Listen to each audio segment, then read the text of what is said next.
welcome in on this sultry Saturday morning at the NovaCare Complex, our continuing coverage of the Philadelphia Eagles 2021 training camp. It continues, courtesy of, presented by DraftKings on a really warm Saturday. I'm Eagles insider Dave Spadaro alongside Fran Duffy. 2 days after the preseason opener has been completed, Eagles back on the practice field. Fran, and looking ahead a little bit here to the New England Patriots coming to town. Yeah, it'll be a really fun week down here in South Philadelphia, having the Patriots in town for 2 joint practices on Monday and Tuesday, and then obviously the game on Thursday night. We'll make for kind of a nice little break here. I feel like we've kind of hit the dog days, the doldrums here of training camp, so it'll be a nice little break up here. We had the preseason game on Thursday against Pittsburgh. We have these 2 practices Monday, Tuesday against a different squad, and then the preseason game again Thursday night. Yeah, and what it does, it just breaks up the monotony of, anybody who's been tuning in, there's Devontae Smith, who has been week to week with his recovery from knee injury, per head coach Nick Sirianni. Devontae Smith now day to day. There we go. So the Eagles making it clear that his progress is coming along very well. No timetable for his return. Of course, the Eagles with 2 preseason games remaining. I say it's going to be a struggle to get into those games, but we'll see. The good news is the Eagles not expecting this at all in any way to linger into the regular season for their prized first-round draft pick. There he is, Fletcher Cox, aiming to get to his 7th straight Pro Bowl. Spoke to him during the game on Thursday night and really fired up about this defensive line. Fran, let's talk about some of the things that we saw on Thursday. 24-16 loss to the Pittsburgh Steelers. Nick calling the first half crisp and the second half sloppy.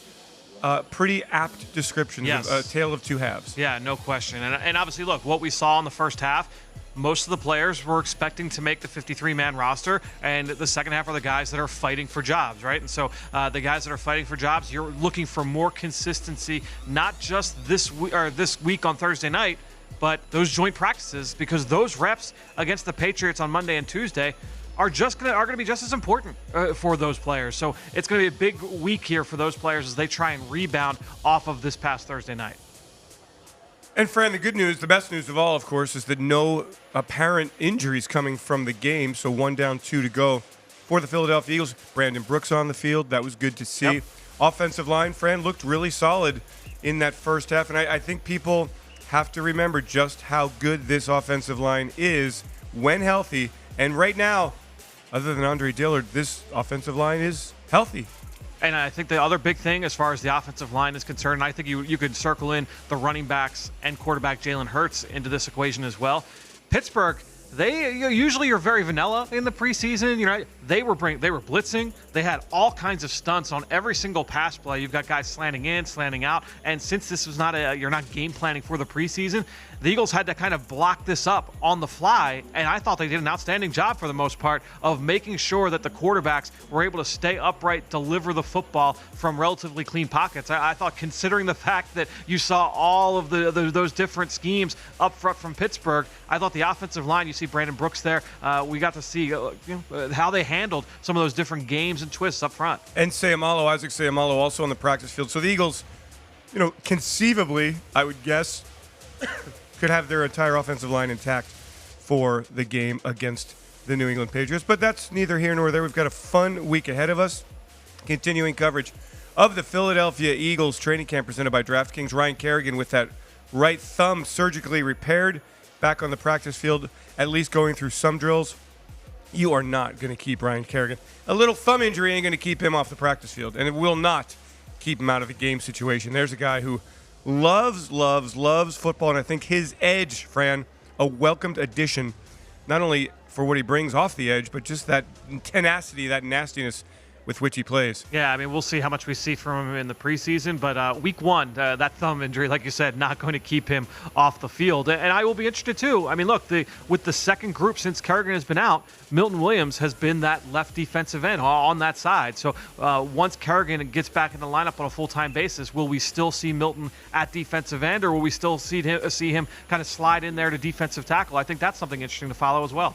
Yeah, ultimately, is it better that he's versatile and can play both, or do you set him up in one position and let him go? That's something the Eagles weighing here. We take a look at the red jerseys. Those are the quarterbacks. That means do not touch the quarterbacks. And Jalen Hurts, a solid first 2 drives, and Coach Nick praising him. Of course, the one drawback was the run that I think Dallas Goedert might have been available. Had on the backside, had Jalen seen him. But otherwise, Fran, he played well. Joe Flacco, excellent. Touchdown pass and run, of course, catch and run from Quez Watkins. An impressive 2-minute drive there as well, the drive to end the first half with a field goal for the Eagles. So Nick Mullins struggling with 2 interceptions. Sometimes happens when you're playing on the field with guys who just aren't as familiar with what you do, and you're not familiar with what they do. Yeah, and I think, too, if you're looking at that offense in the first half, you like them coming out and starting fast, getting out and going to a field goal drive to open the game, led by Jalen Hurts. And then you mentioned that 2-minute drive at the end of the first half, led by Joe Flacco for points as well. So you like seeing that out of this Eagles offense. And to me, look, when you look at Jalen Hurts' performance, the stat line, you're not going to be wowed, right? You see 3 for 7, you're like, oh, okay, it was just okay. But when you watch and you say, all right, well, one of those incompletions was a throwaway. There were a couple drops mixed in there. He made some good decisions with the football. He played within rhythm and structure for the most part. You mentioned the one, that last play where he kind of ran and took off. You'd like to have that one back. To me, like, I thought it was a good sign. Now, you don't want to go nuts. You don't want to say, like, oh, it was an outstanding performance. It's great. It's a building block. You'd rather see him perform the way he did than the opposite. So I think of what we saw from Jalen Hurts, a really nice positive sign in his development. We've got a big week ahead for you. We're just 1 week away from the Eagles Autism Challenge at Lincoln Financial Field. And then the day after that, we've got the open practice, the second of 2 at Lincoln Financial Field. So get with the program if you're not already. The Eagles making the turn here in this training camp period, inviting the Patriots in starting Monday, Players' Day off tomorrow. So we anticipate a fairly light practice today, just kind of get the blood flowing and get a lot of review in the film room, friend. That's really where today's progress is measured. Taking the mistakes that you made on Thursday, everybody looking at them, and then correcting those mistakes so you don't do it again. But the good news, Fran, delay of game penalties, none. Yep. I think one or 2 false starts, a misalignment on the wide receiver not covering up the tight end, or covered up the tight end. Minor stuff, and that's a good sign for Nick and his coaching staff. All the chaos that a preseason game brings, this coaching staff not flustered in the least. Yeah, and that was one of the things that you pointed out on the kickoff show on Thursday leading into the game, that you were really focused in on some of that operational, those kinds of things to make sure that you didn't see that sloppy play. And we didn't. That was, I think, a really good sign from a tackling standpoint. We didn't see many missed tackles. I think there was just that one play early on where Najee Harris. I was going to say that just against the start, that first group where Najee Harris picked up run. There were a couple of missed tackles there. But you look at that first half, not many missed tackles defensively. I thought it was a really sound effort on both sides of the football. And guess what? We'd been talking about it all week, how the Eagles had not tackled in a live situation. But you go through other drills that really simulate that, and your attention to detail in those drills is so important. Clearly, the Eagles did a good job because in the game situation, there were no obvious out of positions or a player not moving his feet or somebody reaching. Eagles did a nice job against the Steelers on Thursday night in that department as well. As we see the Eagles going through some special teams work here, we see young veteran Tyree Jackson, number 80, the tight end, who's flashed pretty much every day in practice. Had some nice plays in the game as well. Yeah, I'll be interviewing him after practice. Former quarterback at the University of Buffalo, MAC Player of the Year in his junior season. Came to the Eagles and asked the Eagles for a position change. The Eagles signing him to a futures reserve contract in January. So in a very short period of time, he's shown up and learned at least as much as he can learn about the tight end position from some good veterans. Zach Ertz, and with Dallas Goedert, and with Richard Rodgers, and Jason Michael, the coach. Everybody working together to help this young man understand the position. Yeah, anytime you have a player going through a position switch, there are going to be things mentally, obviously physically, technically, that you're going to go through as well, but mentally, you're trying to look at, you're seeing the game from a completely different angle. Yes, you have the advantage of being a quarterback, seeing the whole field, understanding all the different machinations of the offense, right? But seeing the game from the tight end position, you mentioned there was the penalty where the wide receiver covered up the tight end, and that was Tyree Jackson on that penalty, right? So those kinds of things, he's just going to have to clean up, and that's what the preseason is for. That's what training camp is for. Excited to see how he can build on that for the rest of the summer. Fran, explain that. The wide receiver covering up the tight end. It has to do with the number of men allowed on the line of scrimmage, please, in layman's terms. Basically, if you are Tyree Jackson was split out wide in that scenario, so he's lined up out wide as a wide receiver. You had a tight end on the line of scrimmage, and that was Richard Rodgers. Richard Rodgers has his hand in the dirt. If he is up on the line of scrimmage, you as the outside receiver, you cannot also be up on the line of scrimmage. You have to have a step back. You've got to be off the line a little bit. So you're talking about a half a step, 6 inches. Might be a difference there in a flag or no flag.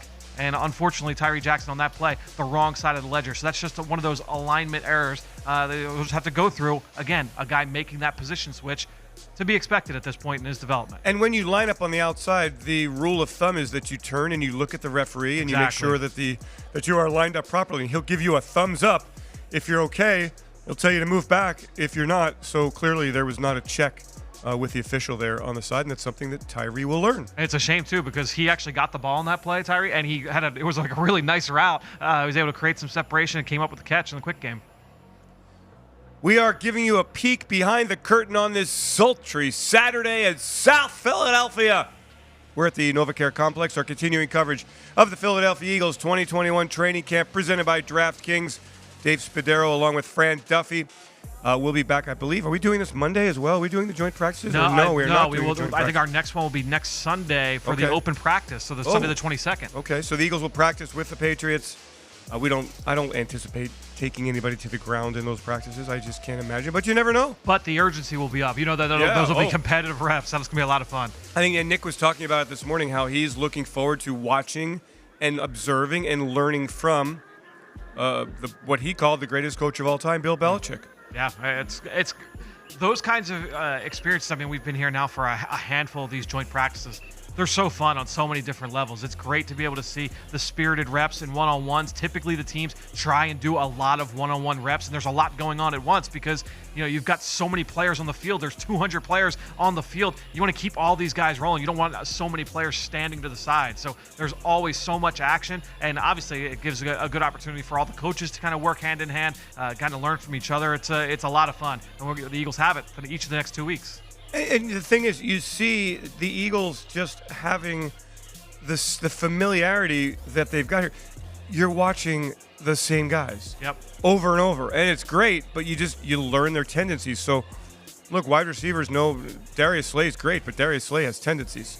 And so Darius Slay knows these wide receivers. He knows what to take away from these wide receivers. So really interesting that, and we all understand that you get something just a little bit different when you have fresh bodies, a fresh scheme. You don't know the people on the other side of the line of scrimmage. No doubt. And so it's going to be really a fun couple of days to watch. We'll be breaking it down every single day. While you and I won't be here for these live streams leading into practice, you can make sure you go subscribe to the Eagle Eye in the Sky podcast. Myself, Ben Fennell, Chris McPherson will be breaking down the action each and every day. The Eagles are on the practice field. So if you want to get caught up on all of the different things happening during these joint practices, make sure you go wherever podcasts can be found. And then I know you're going to have all throughout the week of these next few weeks and every single week throughout the football season, outstanding interviews, access with everybody, coaches, front office, players, over on the Eagles Insider podcast as well. Thanks for the plug, Fran. We also do a daily podcast, Eagles Update. 2 to 3 minutes each day. Just give you your daily fill in the morning, first thing in the morning. Alexa, play my Philadelphia Eagles. And that's what pops up. Eagles Update. Subscribe now. Dave Spadaro, Fran Duffy, looking over the left shoulder of Brandon Brooks as the offensive line goes through the absolutely mundane process. It is painstaking to watch it, to be part of it, I'm sure. But you understand that if you do it right, and if you understand that Jeff Stoutland's not going to steer you wrong, you're going to have success. But you got to be perfect in your technique. It's like driving a car. When you're first learning how to drive a car, you first get behind the wheel. You're learning how your feet feel on the pedals, how your hands feel up on the steering wheel, and how fast you've got to accelerate through a turn. And you're thinking about all those things, right? But after you do it day after day, week after week, month after month, that stuff becomes muscle memory. And now you can start worrying about other things as you're driving in terms of, weaving through traffic. Same thing with these offensive linemen. They're doing the same drills each and every day, so that now all of that footwork, all of the hand placement that you see Jeff Stoutland there working with his offensive linemen, that all becomes muscle memory. You're not even thinking about it as you're doing it, and now you can worry about handling those defensive line stunts that we talked about earlier, handling all the post-snap movement from the defense. If they throw something at you that you don't expect, well, now you're ready for it, because all the other stuff is just second nature. And let's be honest, keep your hands in tight. Don't let the officials see your hands wide grabbing jerseys. That's how holding calls happen. That's it. And you see all these guys obviously working on that. They're going to work on that each and every day in practice, so you're not thinking about it once you come to Sundays. I just feel, Fran, I think we've talked about this a lot, the offensive LaRaven Clark out there on the practice field. There you go. Yep. Good to see that. That's a good point. He was signed, career with the Indianapolis Colts, hurt last year, knee injury, rehab. He's on PUP here, but he is on the practice field now, so that's a good sign for the Eagles, good sign for LaRaven Clark as he tries to impress the coaching staff in a very short period of time. But again, I just think this offensive line, Fran, has a chance to be the game's best. I mean, young talent behind the starters. How'd those guys do? Jack Driscoll and Sue Opeta started at left guard, and Nate Herbig. And we're miking up Jeff Stoutland today, so that will be colorful. You know how animated he gets. Yes, absolutely. And to me, like when you talk about offensive line play, so often that can propel an offense to new heights. And if you have the injuries like the Eagles had last year, you could see all the troubles that you could have offensively. Look at the jump that the Cleveland Browns made a year ago, going from one of the worst teams in the AFC to going to the second round of the playoffs. Right behind that outstanding offensive line, and that sets things up in the run game and in the pass game for success. The Eagles have one of the best offensive lines. When everyone is healthy, they have one of the best lines in the NFL. You're hoping that you can keep that group together here and still build that depth. And so many of those young players that got some playing time last year, now battle-tested going into 2021, provide excellent depth and learn, and hopefully down the line they can contribute for bigger roles. And that Stoutland audio, I stand corrected, available now on our channels. It's part of a series we call Audible. Take a listen. Jeff Stoutland instructing all the time, and that's why the Eagles are so great up front. Jalen Hurts throwing to the running backs. Here we go, Joe Flacco, Jordan Howard. Couldn't see the route, but I guarantee you he caught it, Fran. We absolutely could make that summation. By the way, Jordan Howard starting at the running back position on Thursday night. Miles Sanders not playing. We don't go by depth charts, right? It's very early. What does it mean?